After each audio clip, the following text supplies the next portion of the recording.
ఇప్పుడు సోనియా గాంధీ గారి శకం కాంగ్రెస్లో ముగిపోతుంది. వారి కుమారుడు రాహుల్ గాంధీ గారికి పట్టాభిషేకం జరగబోతున్నది. దేర్ ఈజ్ ఎ టాక్ ఏంటంటే సోనియా గాంధీ గారు మనుషులందరూ అంటే మీలాంటి వాళ్ళందరూ నీ పక్కన పెట్టేస్తారు, ఆయనకు ఒక సొంత టీం వస్తుంది రాహుల్ గాంధీ గారికి, ముఖ్యంగా యూత్ ఎక్కువ మంది ఉంటారు అనేటువంటిది ఒక భయాందోళనలో కొంతమంది సోనియా గాంధీ గారి వర్గం ఆరు ఆమె అభిమానులు కానివ్వండి ఉన్నారు అని అంటున్నారు. ఎందుకంటే రాహుల్ గాంధీ గారు వీళ్ళు ఎవరిని గుర్తుపట్టరు, అంత చనువు లేదు. ఆ ఇబ్బంది మీకు కూడా ఉంటుందేమో? లేదు. ఇప్పుడు సోనియా గాంధీ గారికి తెలుసు, రాహుల్ గాంధీ గారికి తెలుసు. ఒక సంఘటన కూడా ఉంది. ఏంటంటే ఒకప్పుడు నేను సోనియా గాంధీ గారికి చెప్పినట్టు, Rahul Gandhi alone is not your son, Sarvasatyanarayana also your son ma'am అన్న. అంటే ఇది రాహుల్ గాంధీ నా తమ్ముడు అన్నట్టే కదా, ఆమె నా తల్లితో సమానం. ఒకటి. రెండోది, నేను మంత్రి గారికి సోనియా గాంధీ గారు నన్ను మంత్రి చేసినప్పుడు నా పోర్ట్ఫోలియో ఇచ్చింది ఎవరు? రాహుల్ గాంధీ ఇప్పించిండు ఆ portfolio. Transport, national highways and transport. అట్లా ప్రతి విషయంలో నన్ను రాహుల్ గాంధీ పిలుచుకుంటూ ఉంటాడు. ఇప్పుడు మేము ఓడిపోయిన తర్వాత కూడా గవర్నమెంట్లో లేము, ఇప్పటికి ఎన్నిసార్లు పోయింటా నేను, ఎన్నిసార్లు ఎంత అడ్వైజ్ నేను ఇచ్చిట, ఎన్నిసార్లు ఎన్ని విషయాలు నాతో చర్చించుంటాడు, ఇవన్నీ నాకు తెలుసు. మంచి సంబంధాలే ఉన్నాయా రాహుల్? తప్పకుండా ఆ కుటుంబంతో సంబంధం ఉంది నాకు.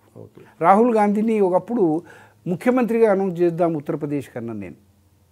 ఆ రోజు అఖిలేష్ యాదవ్ ముఖ్యమంత్రి అయింది కదా, అప్పుడు మనం కాంగ్రెస్ పార్టీ నుండి రాహుల్ గాంధీని సీఎం క్యాండిడేట్గా అనౌన్స్ చేద్దామమ్మా అన్న.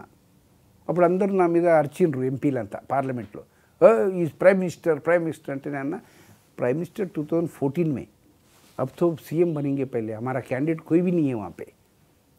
అక్కడ ప్రజలకు కాన్ఫిడెన్స్ ఉండాలి. గాంధీ ఫ్యామిలీ నుండి ఇగో రాహుల్ గాంధీ ఉన్నాడు ముఖ్యమంత్రిగా ఉంటే మమ్మల్ని అందరినీ ఆదుకుంటాడని. అసలు కాంగ్రెస్లో ఎవరు లేడు కాబట్టి ఇప్పటిదాకా కాంగ్రెస్ వస్తలేదు ఆడన్న. ఇట్లాంటి చాలా పర్సనల్ విషయాలు కూడా చెప్తా పోయినా. సో మీ వరకు అయితే ఇబ్బంది కలగదంట? నాకు ఏముండదు ఆయనతో. ఇంకా నేను ఎందుకు అంటూ ఉంటాను, నాకు ముఖ్యమంత్రి ఇచ్చినా వద్దు, కానీ రాహుల్ గాంధీ ప్రైమ్ మినిస్టర్ కావాలి, ఆయన క్యాబినెట్లో నేను క్యాబినెట్ మినిస్టర్ కావాలంట. ఎందుకు? ఎలా ఉంటాయి అంటారు? నేను రాహుల్ గాంధీ గారి స్టైల్ ఆఫ్ ఫంక్షనింగ్ చూస్తే చాలా గొప్పగా ఉంటుంది. అంటే సోనియా గాంధీ గారు ఆచితూచి నిర్ణయాలు తీసుకుంటారు. వారు వచ్చిన తర్వాత పిసిసి అధ్యక్షులు మార్చలేదు, ముఖ్యమంత్రులు కూడా పెద్దగా మార్చినట్లేరు, అంటే పదే మీరు అన్నట్టుగా. బట్ రాహుల్ గాంధీ గారు చూస్తే ఈజ్ అన్ హర్రీగా కనబడతారు. అట్లా కాదు. ఇప్పుడు చూడండి, ఇందిరాగాంధీ గారికి సోనియా గాంధీ గారిని కంపేర్ చేద్దాం. ఇందిరాగాంధీ వాజ్ ఎ స్టాల్వర్ట్, ప్రపంచంలోనే ఒక గొప్ప నాయకురాలు.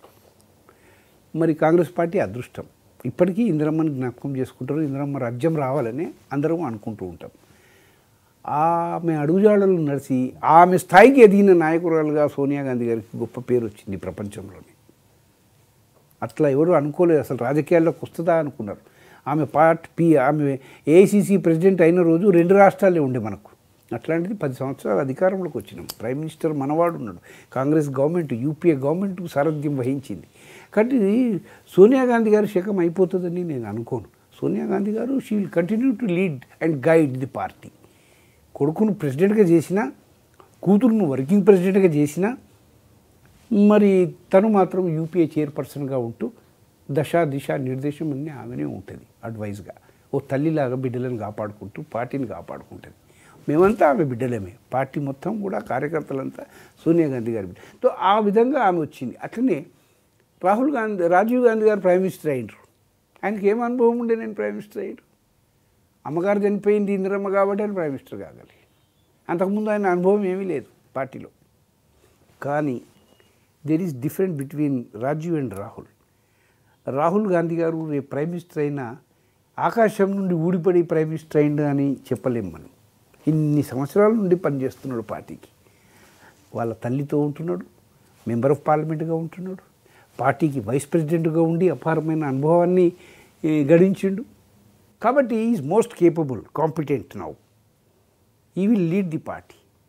జవహర్లాల్ నెహ్రూ గారు ఏ విధంగానైతే గొప్ప పేరు తెచ్చుకొని అన్ని సంవత్సరాలు ప్రైమ్ మినిస్టర్గా అయిండో, రేపు రాహుల్ గాంధీ కూడా he will be the most successful AICC presidents. ఏ విధంగానైతే సోనియా గాంధీ గారు సక్సెస్ఫుల్ ఏఐసిసి ప్రెసిడెంట్గా ఉన్నారో ఇప్పటి వరకు, రేపు రాహుల్ గాంధీ అంతకన్నా గొప్పగా ఆర్గనైజేషన్ను నడుపుతాడు. నెంబర్ 1. ఆయన ప్రైమ్ మినిస్టర్ అవకాశం కూడా వచ్చిండే. మన్మోహన్ సింగ్ గారిని ప్రెసిడెంట్గా పంపి ప్రణబ్ దాదాను పంపకుండా ప్రెసిడెంట్గా మన్మోహన్ సింగ్ గారిని ప్రెసిడెంట్గా పంపి రాహుల్ గాంధీ గారిని ప్రైమ్ మినిస్టర్ చేస్తే ఆ రోజే రాహుల్ గాంధీ గారు 3.5 సంవత్సరాలకు ప్రైమ్ మినిస్టర్ అవుతుండే. ఎవరు అనలేకపోతున్నారు 2014 ఈయనకు అనుభవం లేదని. Already prime minister. అంతేందుకు నన్ను మంత్రి చేసిన రోజు కూడా నేను అమ్మగారికి చెప్పిన, మేడం నన్నైతే చేస్తున్నావు, రాహుల్ సంగతి ఏంటి, కనీసము రాహుల్ గాంధీని డిప్యూటీ ప్రైమ్ మినిస్టర్ అనే చేయమ్మా, అనుభవం ఉంటుంది. Tomorrow one should not say that he has no experience at all.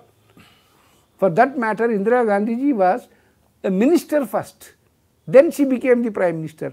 అటనే ఇప్పుడు డిప్యూటీ ప్రైమ్ మినిస్టర్ని ఇయ్యమ్మా, he will have control over all the departments madam, all the portfolios, then he can be the prime minister. Rahul Gandhi గారే reluctant గా ఉన్నారు కదా. అంటే ఆమె ఏమన్నది తెలిసిన, no sir he is not showing any interest in the government, he showing more interest in the organisation than in government. If you want you convince him అన్నది. సరే, మీరు అంటే వారి కుటుంబానికి చాలా అయితే నేను అనేది ఏంటంటే, ఒకవేళ రేపు భగవంతుడు అనుమతిస్తే, దీవిస్తే, నిన్న మొన్నటి వరకు అయితే 10 సంవత్సరాల్లో ఎప్పుడైనా ప్రైమ్ మినిస్టర్ అయినా కాగలుగుతుండే, వద్దన్నాడు. ఆర్గనైజేషనే ముఖ్యం నాకు అన్నాడు. ఆర్గనైజేషన్ గురించి పనిచేస్తుండు, డే అండ్ నైట్ కష్టపడుతున్నాడు. అట్లాంటి వాడు రేపు ప్రైమ్ మినిస్టర్ అయితే జవహర్లాల్ నెహ్రూ గారిని, ఇందిరాగాంధీ గారిని మించిన ప్రైమ్ మినిస్టర్ అన్న పేరు వస్తుంది. సుదీర్ఘంగా అన్ని సంవత్సరాలు, 25 సంవత్సరాల వరకు ఆయన ప్రైమ్ మినిస్టర్గా ఉంటాడు రాబోయే 25 సంవత్సరాలు అన్నది ఇవాళ నేను చెప్తున్నా మీకు ఈ సంగతి. సో ఈ will B that successful, is that capable and competent.